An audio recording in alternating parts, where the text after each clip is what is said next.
എല്ലാവർക്കും നമ്മളുടെ ചാനലിലേക്ക് സ്വാഗതം. ഇന്ന് നമ്മളിവിടെ ഉണ്ടാക്കാൻ പോകുന്ന ചിക്കനും കുമ്പളങ്ങ കറിയാണ്. ഇത് പാലക്കാടിൻ്റെ ഒരു സ്പെഷ്യലായ കറിയാണ്. നമുക്ക് എണ്ണ ചൂടായ ശേഷം 4 സ്പൂൺ ചെറിയുള്ളിയാണ് അരിഞ്ഞു വെച്ചിരിക്കുന്നത്. സവാളയല്ല, അത് നമ്മൾക്ക് ഇതിലേക്ക് ചേർത്ത് കൊടുക്കാം. ഒരു ബ്രൗൺ കളർ ആകുന്നത് വരെ ഇളക്കി കൊടുക്കാം. ബ്രൗൺ കളർ ആയ ശേഷം നമുക്ക് 1 സ്പൂൺ ഇഞ്ചി വെളുത്തുള്ളി ചതച്ച് വെച്ചിട്ടുണ്ട്, അത് ചേർത്ത് അതിൻ്റെ പച്ചമണം മാറുന്നത് വരെ ഒന്ന് ഇളക്കി കൊടുക്കുക. ഇതിലേക്ക് നമ്മൾ 1/4 kg ചിക്കനാണ് എടുക്കുന്നത്, അത് ഇതിലേക്ക് ചേർത്ത് കൊടുക്കുക. ചിക്കൻ ചേർത്ത ശേഷമാണ് നമ്മൾ മസാലകൾ ചേർക്കുന്നത്. നമ്മൾ ഇതിലേക്ക് 1/2 കിലോ കുമ്പളങ്ങയാണ് എടുത്ത് വെച്ചിരിക്കുന്നത്.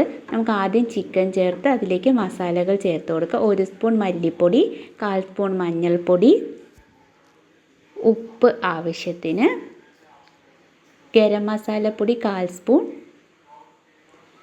മുളക് പൊടി, ഇവ ചേർത്ത് നമുക്ക് നന്നായി ഇളക്കി കൊടുക്കാം.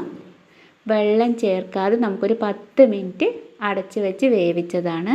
ഇനി ഇതിലേക്ക് നമ്മൾക്ക് 2 ഗ്ലാസ് വെള്ളം ഒഴിച്ചു കൊടുക്കാം. വെള്ളം ചേർക്കാത്തത് കൊണ്ട് പെട്ടെന്ന് അതിൽ മസാല പിടിച്ചിട്ടുണ്ട്.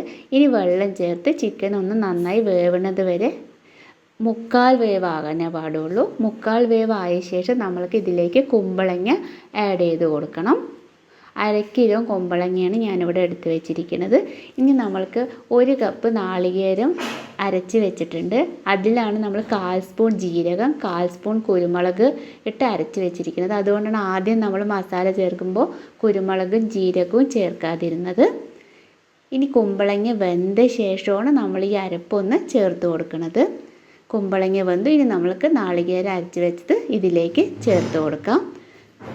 നന്നായി നാളികേര അരപ്പ് ഇതിലേക്ക് നന്നായി യോജിപ്പിച്ച ശേഷം നമ്മൾക്ക് കുറച്ച് വെള്ളം ചേർത്ത് കൊടുക്കുക. ഇതിൽ കുറച്ച് വെള്ളം കമ്മിയായി ചേർത്ത് കൊടുക്കുക. ഇത് കൂടുതൽ ലൂസാവാണ്ട് നോക്കണം, കൂടുതൽ കട്ടിയും ആവണ്ട. അതാണ് ഈ ചിക്കൻ കുമ്പളങ്ങ കറിൻ്റെ ഒരു പരുവം.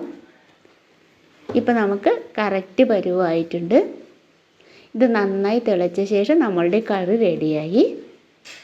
ഇത് മൺചട്ടിയിൽ വയ്ക്കുന്നതാണ് ഏറ്റവും ഉത്തമം, ടേസ്റ്റിയുമായിരിക്കും. നമ്മളുടെ കറി ഇതാ തിളച്ചു റെഡിയായി.